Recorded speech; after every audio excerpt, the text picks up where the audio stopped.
अस्सलामु अलैकुम वरहमतुल्लाहि वबरकातुहू। जैसा कि आप देख रहे हैं हमारा यूट्यूब चैनल अत्तैयार दारुल इलाज भागटावाला, आपका मेज़बान हकीम मोहम्मद रफ़ीक भागटावाला, सरगोदा, पंजाब, पाकिस्तान से आप देख रहे हैं। आज का हमारा मौजू बवासीर के मुतल्लिक़ है। बवासीर, बादी बवासीर भी इसको कहते हैं और मोकों वाली बवासीर भी कहते हैं। बादी बवासीर अक्सर बेशतर बल्कि ये उज़लाती असाबी तहरीक यानी खुश्की सर्दी की वजह से ही होती है। इसके असबाब में जो चीज़ शामिल है वो सबसे ज़्यादा सर्द माहौल, सर्द जगह पर बैठना, सर्द चीज़ें खाना और खुश्क चीज़ें खाना और तुर्श चीज़ें इस्तेमाल करना। तुर्शी तजाबियत वाली चीज़ों की कसरत से इस्तेमाल की वजह से मैदा में कब्ज़ हो जाती है, मैदा में खुश्की हो जाती है, जिसकी वजह से ये बवासीर हो जाती है। यानी तुर्शी तजाबियत के बढ़ जाने की वजह से खून में बवासीरी जहर पैदा हो जाता है, जिसकी वजह से खून भी जहरीला हो जाता है।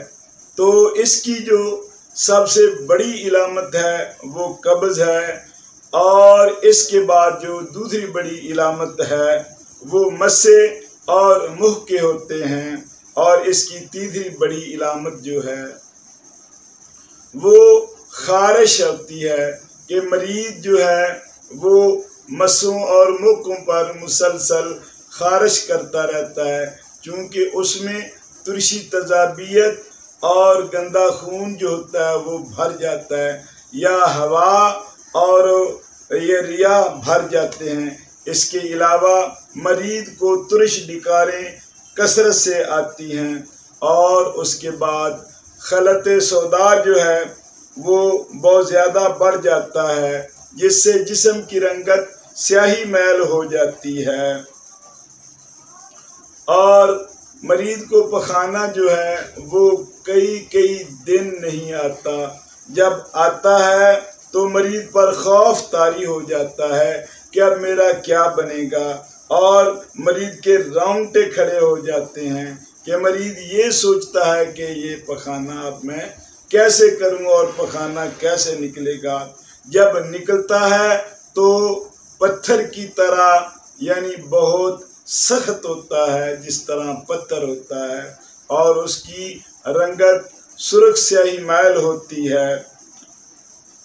तो इसके साथ साथ पेशाब का जो है वो सुर्ख सफ़ेदी रंग होता है, जो बहुत कम आता है, यानी 2-3 दफ़ा एक दिन में आता है। और इसके साथ साथ रिया की पेट में ज़्यादती होती है। तो हज़रात गिरामी, जो जदीद दौर का पक्का इलाज है, जिसको हम कहते हैं कि बिल्कुल सही और दुरुस्त इलाज है, जो हज़रात दर की ठोकरें खाने के बाद, ऑपरेशन कराने के बाद, यानी ऑपरेशन इसका कोई हल नहीं है, क्यों कि इसमें जो मादा या जहरीला मादा सौदावियत बाकी है तो उससे दोबारा बवासीर पैदा होती है। मेरे हज़रात भाइयों, मैं आपसे मुख्तसर बात में हकीकत जो है वो आपके सामने पेश करूँगा। सबसे बड़ी बात और पहली बात यह है कि बवासीर का इलाज करने के लिए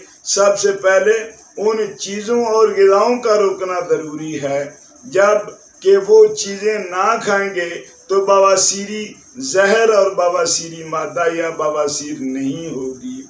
उसके बाद दूसरा सबसे बड़ा काम ये है कि जो जिस्म में पैदा हो चुका है, खून में पैदा हो चुका है, मैदा में जो आ चुका है, उसको हमने खारिज करना होगा, उसका अखराज करना होगा, यानी जिस्म को बवासीरी जहर से बिल्कुल पाक और साफ करना होगा।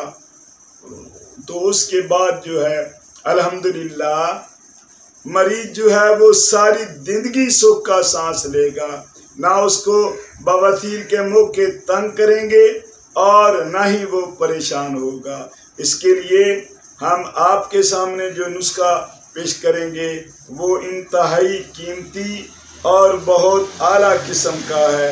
नुस्खा सुन लें। रेठा और राई बराबर वजन, सफ़ू बनाएं। सफ़ू बनाने के बाद नखूदी गोलियां तैयार करें। एक एक गोली सुबह दोपहर शाम या दो दो गोलियां भी ले सकते हैं जब तकलीफ सख्त हो तो। दो दो गोलियां सुबह दोपहर शाम हमरा ताज़ा पानी इस्तेमाल करें। इंशाअल्लाह फ़ौरन तकलीफ़ ख़त्म हो जाएगी। मस्सों पे जो तकलीफ़ होती है यानी जो मस्से बाहर निकल आए उस पर आप हमारा गुद्दी उदलाती मुलय्यन जो है वो वैदलीन या तेल में मिलाकर लगाएं तो उससे मस्से झड़ जाएंगे, मस्से ख़त्म हो जाएंगे और उनका जहर ख़त्म हो जाएगा। और इसके साथ साथ जो ज़रूरी चीज़ें बताना चाहता हूँ वो चीज़ें ये हैं कि आदमी मुदरजा वैल यानी ये ग़िज़ा इस्तेमाल करे कि ग़िज़ा के इस्तेमाल करने से उसे सबसे पहले और फ़ौरन फ़ायदा होगा।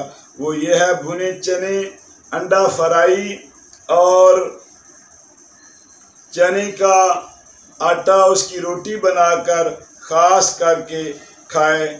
दोपहर को गोश्त बकरा या कोई साग, पकौड़े, टमाटर और देसी मुर्गा या देसी अंडे, अचार और अदरक वगैरह या करेला वगैरह ऐसी चीज़ें इस्तेमाल करने से मरीज़ जल्दी ठीक हो जाएगा। और जो ठंडी चीज़ें हैं ख़ुसूसन जिससे ये बवासीर पैदा होती है उससे परहेज़ करना होगा। वमा अलैना।